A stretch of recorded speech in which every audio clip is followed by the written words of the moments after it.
An entire Alpine unit, 300 men, went into a mountain tunnel near Caporetto and never came out.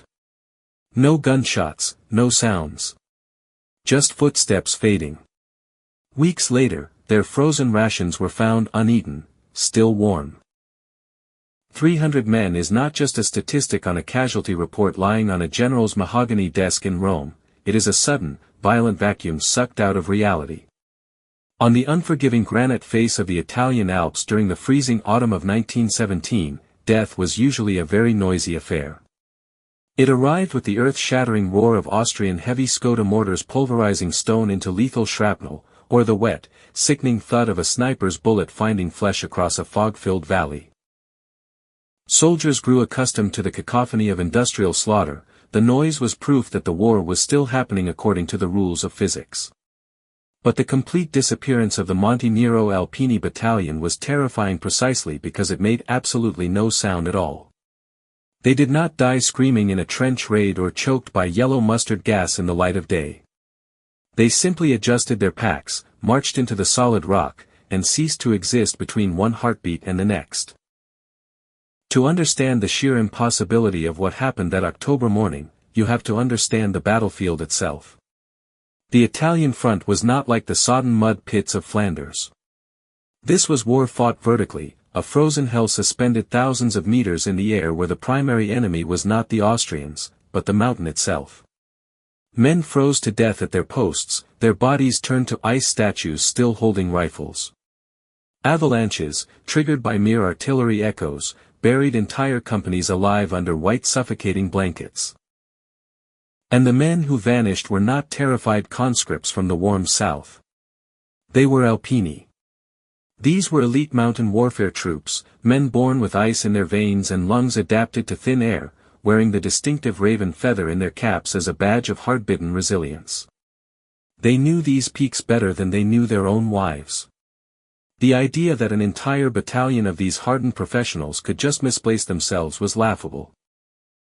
Yet, the order had come down to move the unit through an unmapped mining tunnel near Caporetto to flank an Austrian position. Witnesses on the ridge above watched the long grey column, loaded down with heavy winter gear and ammunition crates, approach the dark, gaping maw of the adit. The artillery duel that had been raging for 48 hours seemed to pause, a breath held by the landscape itself. The vanguard stepped into the darkness, followed by rank after rank of disciplined soldiers. The rhythmic crunch of hobnailed boots on loose shale faded as the last man crossed the threshold and was swallowed by the shadow. And then, nothing. No screams of ambush. No frantic rifle fire echoing from the depths. Just an absolute, suffocating silence that felt heavier than the granite towering above them. They went in, and the mountain simply closed its mouth behind them. To truly comprehend why 300 hardened Alpini marched willingly into the throat of a mountain, you have to strip away the glorious propaganda posters of the era and stand ankle-deep in the freezing bloody slush of the Isonzo front in late October 1917.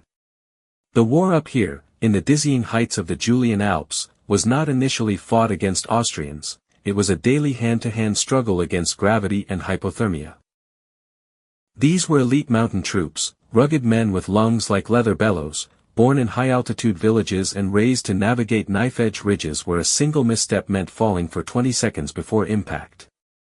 They were the toughest soldiers Italy had, but even legends succumb to frostbite when their own government issues them boots with soles made of compressed cardboard that disintegrated into grey mush after an hour in the wet snow. While these men wrapped oil-soaked rags around their blackening toes on exposed peaks, the Italian high command sat miles behind the lines in requisition villas, paralyzed by a lethal cocktail of aristocratic arrogance and profound incompetence. History textbooks might politely call it a strategic oversight, but the men shivering on the line called it murder by negligence. General Luigi Cadorna, a supreme commander whose ego was vastly larger than the mountains he ordered men to die upon, actively ignored the intelligence reports screaming across his mahogany desk.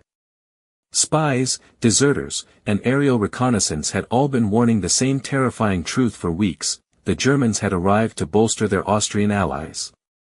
And they weren't just sending raw recruits, they were massing specialized stormtroopers, masters of infiltration tactics, alongside enough heavy artillery to turn the entire mountain range into gravel. The air up there was naturally thin, but in those final days before the disaster at Caporetto, it became thick with an almost electrical tension that made the skin crawl.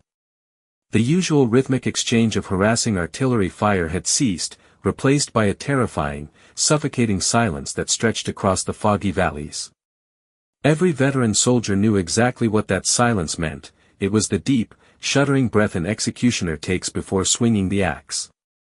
The enemy wasn't just planning an attack, they were painstakingly preparing an annihilation. It was into this crucible of impending doom, on October 23, 1917, that the order came down the wire to the Monte Nero battalion. It was a directive born of pure, panic-stricken desperation.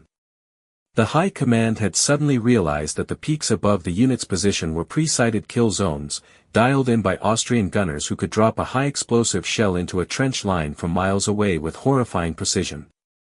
To cross over the top was certain, explosive death. So, generals who had never held an ice axe looked at their flawed maps, saw a blank space, and made a gamble based on local rumors and ancient miners' tales. They ordered the elite unit to secure a legendary, unmapped smuggling tunnel said to cut straight through the granite heart of the mountain range, theoretically bypassing the death traps waiting above the clouds. It wasn't a sound military strategy, it was a terrified heave of human resources into a black hole by commanders desperate to avoid admitting they had lost the high ground before the battle had even begun. The Alpini, disciplined to the very end, hefted their heavy packs, took one last look at the swirling gray snow obscuring the peaks that wanted to kill them, and turned toward the gaping, lightless mouth in the rock face, choosing the unknown terror of the subterranean dark over the certain slaughter waiting under the open sky. The morning of October 23, 1917, broke with the kind of violence that had become routine on the Isonzo front, where the air itself seemed to bleed under the relentless pounding of Austrian howitzers. Yet, amidst this industrialized slaughter, the men of the Monte Nero Alpini battalion received an order that felt less like tactical maneuvering and more like a death sentence delivered by desperate generals far from the freezing mud. They were to leave their precarious trenches and march directly into the heart of the mountain to bypass the kill zones above. Witnesses from adjacent units, huddled shivering behind insufficient rock cover, later recounted the surreal sight with haunted eyes. They watched 300 elite mountain troops, tough men born to high altitudes, form a long, somber gray serpent made of wool and flesh. They were terribly overloaded, beasts of burden carrying 70 pounds of kit apiece, rifles slung across backs, ammunition crates that cut into shoulders, coiled ropes, and the cruel steel heads of ice axes glinting dully under the leaden sky. They moved with the grim resignation of professional soldiers who knew the mathematics of survival had turned against them. Their destination was a jagged, irregular fissure in the sheer granite face, an unmapped mining adit that looked less like a man-made shelter and more like the open, ragged mouth of some subterranean leviathan waiting patiently for its meal. The approach to the entrance was a gauntlet of shrapnel and concussion waves that rattled ribcages, a deafening symphony of destruction designed to liquefy bowels. But the true horror, the thing that would keep the survivors awake for decades, began the precise second the rearguard crossed the threshold from the chaotic light of day into the absolute darkness of the earth. It did not happen gradually. It was shocking in its immediacy. The moment the last Alpino boot vanished into the shadow, the war outside ceased to exist for them. The chest-compressing boom of the artillery, the screams of the wounded, the supersonic whine of incoming shells, it was all sliced off as if by a giant blade. The observers remaining outside, peering fearfully toward the cave mouth, were stunned by the sudden acoustic anomaly. One moment there was the roar of Armageddon, the next, a suffocating, subterranean stillness that pressed against the eardrums heavier than the deepest ocean water. The tunnel did not echo. It absorbed. The air inside was not just still, it was ancient, damp, and cloying. The only sound remaining in that profound vacuum was the rhythmic, synchronized crunch of 300 pairs of hobnailed boots striking wet stone. Crunch. Crunch. Crunch. It was the sound of discipline marching into the void.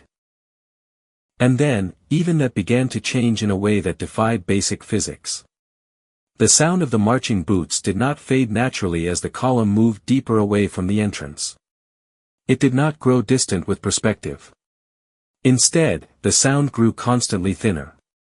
It was dampened, muffled rapidly, as if the millions of tons of granite walls were actively drinking the noise, pulling the acoustic energy out of the air before it could travel back to the world of the living. The mountain was not passive rock, it was an active participant, swallowing the sight, the sound, and finally, the very existence of the Monte Nero battalion. The vanishing of 300 men might have caused a national panic in peacetime, but in late October 1917, their silence was instantly drowned out by the deafening apocalypse of Caporetto. The entire Italian front didn't just buckle, it disintegrated into a chaotic hemorrhage of retreating men, abandoned artillery, and shattered morale. General Cadorna's house of cards collapsed under the precision hammer blows of German infiltration tactics, and in the subsequent tidal wave of fire and steel that consumed the Isonzo Valley, the fate of one lost Alpine battalion became statistically irrelevant. For weeks, the region around Monte Nero was a meat grinder, swallowed whole by Austrian and German advances as 250,000 Italian soldiers surrendered and twice that many fled in terror toward the Piave River. The tunnel mouth was forgotten, left behind enemy lines, a silent tomb amidst the screaming cataclysm of Europe's worst military disaster. It took a frantic, bloody spasm of a counteroffensive in mid-November 1917 for Italian forces to briefly claw back that specific desolate sector of jagged peaks. It was not a triumphant return, it was a terrified creeping back into a graveyard. A reconnaissance patrol from the reformed Second Army was sent up the slopes, men whose nerves were already shredded raw by the previous month's humiliation. They moved like ghosts through a landscape that had been chewed up and spat out by heavy artillery.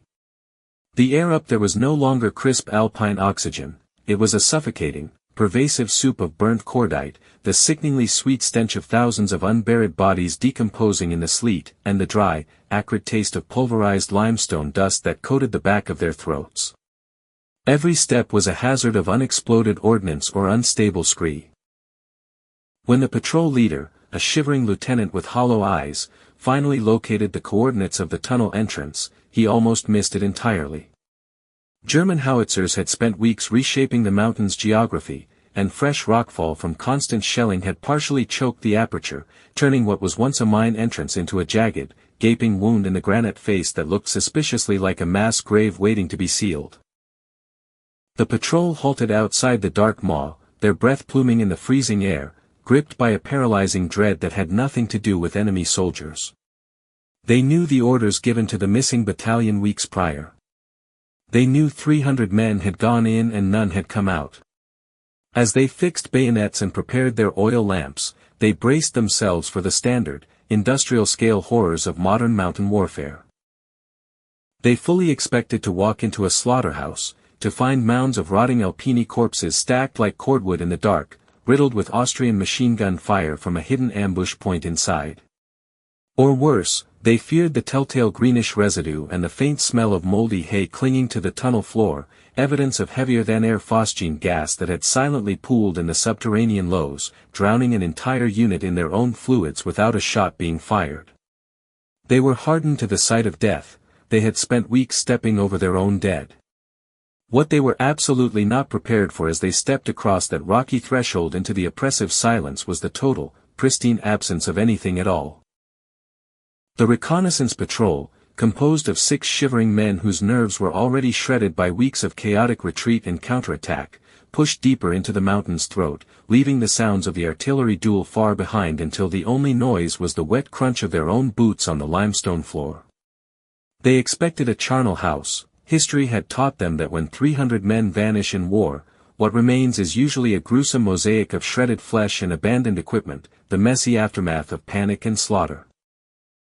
But as they rounded a sharp bend, 500 meters from the entrance, the beams of their flickering electric torches cut through the oppressive darkness to reveal something far more disturbing than carnage, absolute, terrifying order. They had stumbled upon a ghost campsite, immaculate and undisturbed, appearing exactly as it would have moments before the order to march was given, yet devoid of a single living soul. Rifles were stacked in perfect pyramids, sleeping rolls were tightly bound, and rucksacks leaned against the cavern walls in disciplined rows, as if awaiting inspection by a phantom officer. There were no signs of struggle, no scorch marks from Austrian flamethrowers, and no greenish residue of phosgene gas, only a suffocating stillness that pressed against their eardrums. Yet, the air here was wrong. It did not smell of stale cave dust or unwashed bodies, but was thick with a cloying, coppery sweetness that coated the back of their throats like aerosolized blood, a scent so primal and metallic it made their stomachs turn. In the center of this silent cavern stood the unit supplies, neat, architectural stacks of standard-issue tin rations, concentrated beef stew and hardtack, unopened and covered in a fine layer of glittering subterranean frost that sparkled like diamond dust in the torchlight. The temperature in the cave was well below freezing, numbing their exposed skin, and the sight of the frosted tins made sense to their frozen minds until a young corporal, his curiosity overriding his deeply ingrained sense of dread, reached out with a trembling, glove-worn hand to touch a tin of beef. The scream that tore from his throat a second later was not one of terror, but of pure, agonizing shock as he violently recoiled, cradling his hand against his chest. The patrol leader grabbed the corporal's wrist, shining his light on the palm, expecting to see frostbite, but instead seeing the angry red blister of a severe burn. The corporal stared at the frosted stack of metal tins, his mind unable to process the impossible sensation against his frozen skin, stammering that the metal was not cold, it was searingly, unbelievably hot, vibrating with an intense thermal energy that defied every law of nature in that ice-choked tomb. The warmth radiating from those stacked tin rations was not the comforting residual heat of a dying cooking fire, it was an aggressive, impossible violation of thermodynamic laws that sent a primal shockwave through the gloved hands of the reconnaissance patrol. We are talking about metal containers that had sat undisturbed for weeks in the absolute, crushing zero-degree darkness of an Alpine womb, a place deep underground where moisture freezes solid before it can even drip from the ceiling. Yet, beneath a deceptive, glittering shroud of subterranean frost that coated the exterior of the cans, the metal beneath was pulsing with a feverish, wet intensity that burned the skin through thick wool woolens. It was a sickening, damp warmth, alive with a low-frequency vibration that hummed against the bone, a sensation that made these hardened trench fighters violently nauseous with an instinctive, ancestral terror that bypassed their rational minds entirely. The true horror that paralyzed them in that suffocating silence, heavy with the metallic taste of ancient dust, was not what they found, but exactly what they didn't find. There were no corpses twisted in the final agony of asphyxiation, no blood spatter painting the jagged limestone walls, no discarded rifles or torn packs speaking of a desperate last stand against a human enemy. The Monte Nero battalion hadn't been massacred in the traditional sense, they had been utterly absorbed. The awful realization dawned on the patrol commander like a physical blow to the gut. The mountain hadn't just killed 300 elite Alpine soldiers, it had metabolized them. It had swallowed them whole, digesting their panic, their physical strength, and their very life essence, transforming 300 vibrant human souls into this obscene, lingering thermal energy that kept their final, uneaten meal piping hot in the freezing void. History textbooks, in their desperate and pathetic attempt to rationalize the irrational, record the disaster at Caporetto in the autumn of 1917 as merely a catastrophic military failure, a collapse of Italian morale and tactical competence in the face of Austrian aggression. They lie to us to protect our collective sanity. The surviving members of that reconnaissance patrol, those few men who felt that vibrating, fleshy heat in the ultimate dark, carried a much darker, suffocating truth to their graves, a truth that explains why the entire front collapsed so totally in a haze of inexplicable panic. They knew that in that tunnel, the Great War ceased to be a conflict between human nations fighting for meaningless borders and ideologies. In that moment, it became something ancient and predatory waking up beneath the glacial ice. It became a hungry, subterranean mouth that didn't care about uniforms or flags, a geological beast that finally realized it didn't need to wait for men to die on its freezing surface when it could simply open its throat and feed on entire battalions marching willingly into its gut.